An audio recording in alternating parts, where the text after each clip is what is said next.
If your life were a book, how would you want your story to go? Amy is incredible. A remarkable story. Her story has inspired me. Anyone who's facing a challenge, you are letting them know that they too can begin again anew. The challenges and the obstacles in our lives can only do two things. One, stop us dead in our tracks, or two, force us to get creative. Ladies and gentlemen, please welcome to the stage Amy Purdy. Amy Purdy. Amy Purdy. Amy Purdy. All I wanted was to be free. For the first time ever, I felt free, independent, and completely in control of my life. That is, until my life took a detour.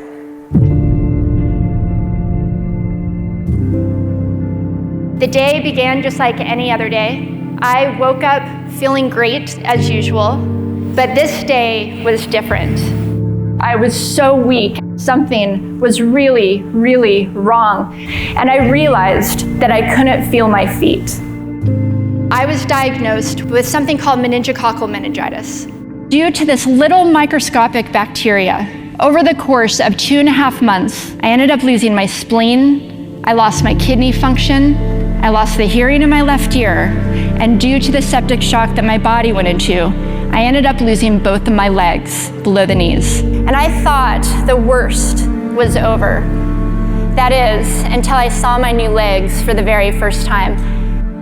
And I thought to myself, there is no way that those are going to be my legs for the rest of my life. And how was I going to snowboard again? Little did I know at that time that my biggest loss, my legs, would eventually become one of my biggest assets. I called every prosthetic manufacturer across the world to see if they made feet for snowboarding, and they all said the same thing. They said no. And so I decided to make a pair of feet myself. That day, I went home. I ended up doing a year of research. My leg maker and we put random parts together, and we made a pair of feet that I could snowboard in.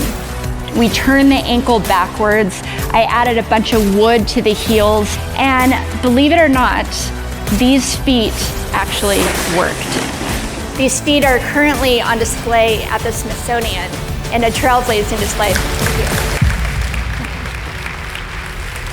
After years of knocking down doors, in 2011, we found out that snowboarding would be a part of the 2014 Paralympic Games for the very first time. I seized the moment, and I made it my goal to make the first ever US Paralympic snowboard team. I gained about 20 pounds of muscle, and I made the US snowboard team, and I headed to Sochi, Russia, where I'm honored to say I became the first female to ever bring home a bronze medal in Paralympic snowboarding.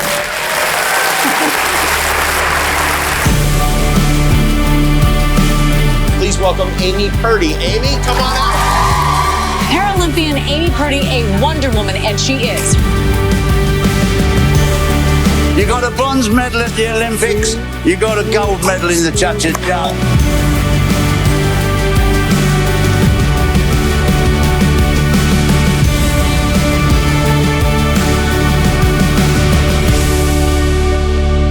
We decided to start a nonprofit organization called Adaptive Action Sports that gets youth, young adults, and wounded veterans with permanent physical disabilities involved in action sports.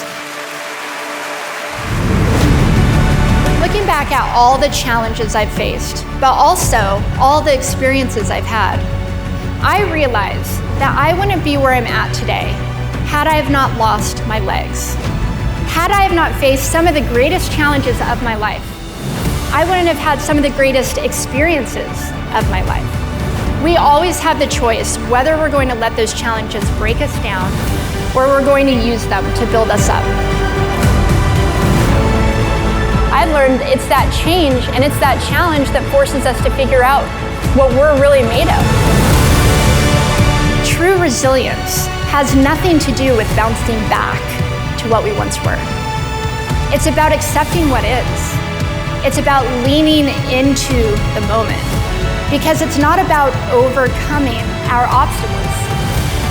It's about using them. It's about pushing off of them and seeing what amazing places they might bring us.